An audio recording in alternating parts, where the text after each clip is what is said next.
Hello. हाँ क्या हुआ? आइए ना, आपसे कुछ जरूरी मुझे बात करना है। अरे क्या हुआ बोलो ना।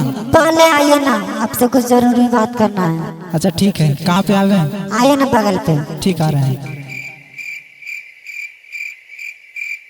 सुनिए ना, मेरा शादी सेट हो गया, कल बारात भी आ रहा है। आप जरूर आइएगा, प्लीज आप जरूर आइएगा। तेरी बहन के तोर शादी हो तो की तोर शादी मंगबेगे और तोर शादी होबे दे देबोगे? हमरा रहते छैत में कबो ने हो तो हमर ने होनी तो केकरो होबेल नहीं देबो। अब आर लो दीपावली कान खोल के सुन ले, तोरा भी चल देखी जस्ट अभी दाव पर तोरा लगावाइयो ले सुन।